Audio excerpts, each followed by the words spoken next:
Liewe luisteraar, vriende en familie, baie welkom. Ons is besig om saam te reis met die tema Bede uit Romeine en vandag staan ons stil by Romeine hoofstuk 15. Ons gaan saam lees vanaf vers 14. My broers, ek is self maar al te bewus dat julle vol goeie hoedanighede is en omvattende kennis besit en dat julle mekaar self op die regte weg kan help. Toch is ek in my brief plek nogal uitgesproke. Dit was maar om julle aan die een en ander te herinner. En dan lees ons die volgende: God het my immers in sy genade die voorreg gegee om in diens van Christus Jesus onder die heidenasies te werk. Familie, hoor mooi. Dit wat Paulus ontvang het, is om eerstens in diens te wees van iemand anders, tweedens, nie onder sy eie mense nie, onder heidenasies. En hy beskou dit nie as 'n las nie, maar as 'n absolute voorreg, as die genade van God, dat hy in diens van Christus kan wees, dat hy die evangelie, die goeie nuus kan verkondig aan ore wat dit nog nie gehoor het nie. Dit is my priesterlike taak om die evangelie van God aan hulle te bedien. Ons hoor ook die plek waarvanaf hy dit bedien, van die knie af, hy bedien dit. Ons sien die Paulus wat daar voor staan en vir homself 'n toring bou, dat mense hom tog moet raak sien en moet erken nie, maar hy bedien die goeie nuus, want dit was ook deur Christus aan hom bedien, sodat daar uit die heidenasies 'n offergawe mag wees, wat vir God aanneemlik is, en deur die Heilige Gees geheilig is. Paulus probeer nie 'n volkie oprig wat oulik lyk vir die wêreld en al die regte dinge sê en doen nie, maar hy probeer mense na Jesus toe lei deur die evangelie te bedien. Mense wat vir God aanneemlik is, deur hulle oortuiging dat Jesus Christus die Seun van God is.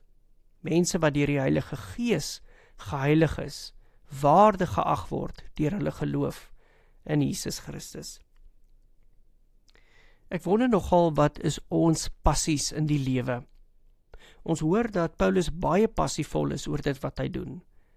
Ek is seker hy het 'n paar ander goed gedoen vir lekkerte, miskien het hy nou en dan bietjie gaan visvang, miskien het hy nou en dan in die natuur gaan stap, maar ons hoor sy algehele lewenspassie is hierdie ongelooflike voorreg, die onbeskryflike genade van God, dat hy die evangelie wat hy ontvang het, mag deel, mag bedien aan die wat dit nog nie gehoor het nie.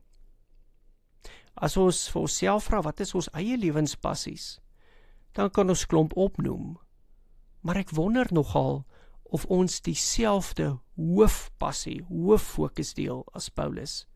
Is dit werklik ons hooffokus elke dag om vir Jesus te leef?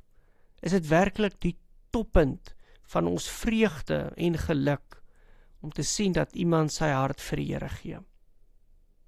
Kom ons sluit die oë en ons vra dat die Here hierdie passie in ons sal wek, dat hy in geloof die groot hoop in Christus vir ons sal openbaar, soveel so dat ons nie anders kan as om dit te deel nie.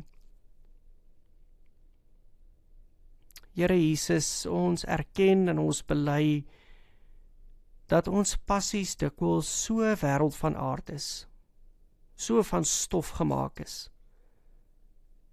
Dis dikwels rugby of cricket of swem, visvang, en Here, per se is hierdie dinge nie verkeerd nie, maar ons prioriteit is nie altyd reg nie. Ergens het ons ook maar ons passie vir U verloor. Miskien is dit belangrik, Here, dat ons vandag kom vra dat U weer vir ons sal kom herinner die voorreg wat dit is om vir U te kan ken. Vir ons sal kom herinner wat ons lot sou gewees het as U ons nie kom aanraak het nie. As U ons nie uit U groot liefde en genade vir ons kom ontferm het nie. En op grond daarvan, op grond van wie U is en dit wat U doen en die hoop in U, die lewe in U. Kom wek weer hierdie passie, hierdie gees in ons harte, om uit te sien dat mense wat nog nie vir U ken nie, in verhouding met U sal tree, hulle harte vir U sal gee.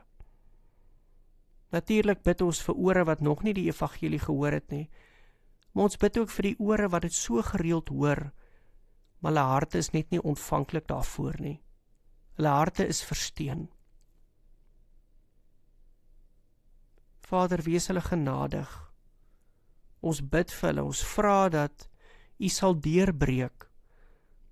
Ons vra dat hulle harte sal oopkraak, sodat U goeie saad in daai krake kan groei en kan ontkiem. Daai gesteentes heel sal wegbreek. Vader, ons kan dit nie doen nie. Ons kan net bedien dit wat die kok van die lewe vir ons gegee het. As mense dit nie wil eet nie, dan is dit nie aanklag teen ons nie, dis 'n aanklag teen U. Maar ek bid en ek vra dat ons nie sal terugstaan en hulle sal afskryf nie, want Here, U kon ons so maklik afgeskryf het, maar U het nie.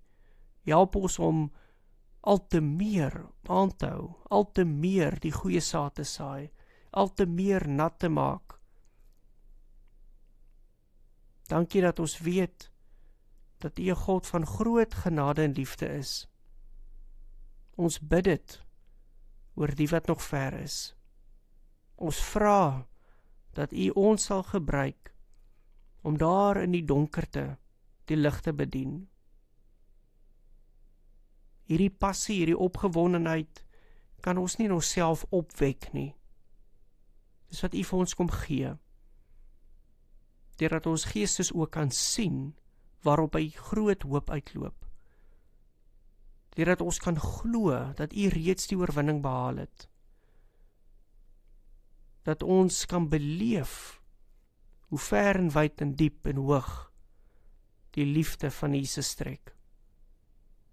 Kom maak ons weer wakker in die binnekant. Kom maak ons lewend. Om saam met Paulus opgewonde te wees vir die groot voorreg wat ons het, om te kan deel dit wat ons ontvang het. Ons bid dit in U groot heilige naam. Amen.